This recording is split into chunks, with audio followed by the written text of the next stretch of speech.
അപ്പൊ നോമ്പ് സമയാട്ടോ.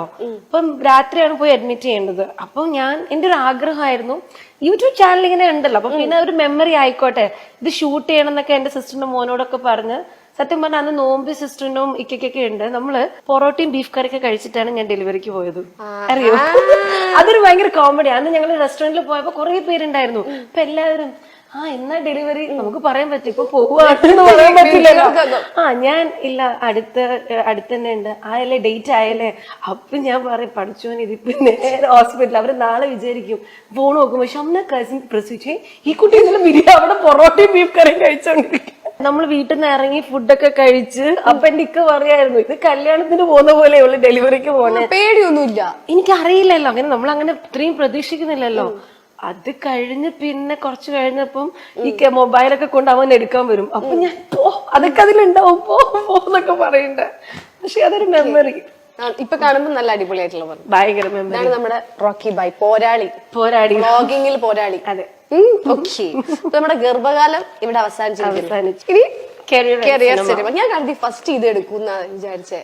ഇതെല്ലാരും എന്റെ ഇന്റർവ്യൂസിൽ എല്ലാരും കരിയറും സിനിമയാണല്ലോ. ഇപ്പം എന്റെ വിശേഷങ്ങൾ കല്യാണവും കുട്ടിയൊക്കെ അല്ല, അപ്പം അതാവട്ടെ പ്രയോറിറ്റി ഫസ്റ്റ്. അതെ, ചിലര് പറയാ എന്റെ എപ്പോഴും കരിയർ സിനിമയാണ്, അപ്പൊ അത് എടുക്കാം ഇതെന്നൊക്കെ വിചാരിച്ചു. പക്ഷെ എന്റെ എല്ലാ എന്താ പറയാ, ഓരോ ടൈമിൽ നമ്മുടെ പ്രയോറിറ്റീസ് മാറണം. എന്ന് വെച്ച് കഴിഞ്ഞാൽ നമ്മൾ സ്റ്റാർട്ട് ചെയ്യുമ്പോൾ ഒബ്വിയസ്ലി നമ്മുടെ വർക്കും എല്ലാം ഇമ്പോർട്ടന്റ് ആണ്.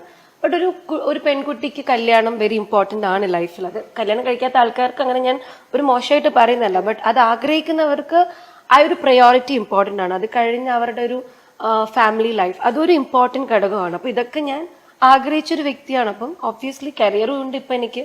എപ്പോഴും എല്ലാം ഉണ്ടാവട്ടെ. അപ്പൊ നമുക്ക് ഇത് തുറക്കാല്ലേ? യെസ്. 3 കൂടി ഒപ്പം എടുത്തോ. വീണ്ടും ടോവിനോ. ഇത് വേറെ സിനിമയിലെ വേറെ ടോവിനോ. ഇത് ഏതാ സിനിമ?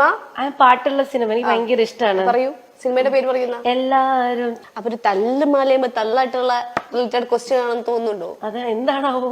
ഒരു കാലത്ത് നമ്മുടെ നാട്ടിൽ പുതിയൊരു ജ്വല്ലറിയോ തുണിക്കടയോ വന്നാൽ ആദ്യത്തെ ചോദ്യം ഉദ്ഘാടനം ഷബ്ന കാസിം ആണോ എന്നായിരുന്നു. വെറുതെ തള്ളു അല്ല, എഴുതിയിട്ടുണ്ട്. അത്ര പോപ്പുലർ ആയ ഒരാളെ പെട്ടെന്ന് കാണാതെ, അതായത് ഉദ്ഘാടനങ്ങളിൽ നിന്നൊക്കെ കാണാതെ. അതെന്താ അങ്ങനെ? ബാക്കിയുള്ള ആൾക്കാർക്ക് ഒരു ചാൻസ് കൊടുക്കട്ടെ എന്ന് വിചാരിക്കാനായിട്ടല്ല. വിളിക്കാനായിട്ടാണോ? ചിലപ്പോ ആയിരിക്കും അല്ലേ. എല്ലാവർക്കും നമുക്ക് ചാൻസസ് കൊടുക്കണ്ട. അവരും കുറച്ച് ഇങ്ങനെ ഇതുപോലെ വീടൊക്കെ വെച്ചോട്ടെ മനസ്സിന്റെ വലിപ്പം അതുകൊണ്ടാട്ടോ. അപ്പൊ ഇതാണ് നമ്മുടെ ഉദ്ഘാടനത്തിന് പോയിട്ടാണല്ലോ ഇവിടെ ടോവിനോ. വീണ്ടും എന്റെ വീട്ടിൽ റെയ്ഡ് വരാൻ എല്ലാം ഞാൻ കാണുന്നുണ്ട്. ഈ ക്വസ്റ്റ്യനിൽ ഓൾറെഡി സ്വർണ്ണക്കട്ടകളുണ്ട്. വേറെ സ്വർണ്ണം എല്ലാം ഞാൻ ഇങ്ങനെ വരുത്തിക്കും. അടുത്ത ഓക്കെ, ഞാൻ തന്നെ.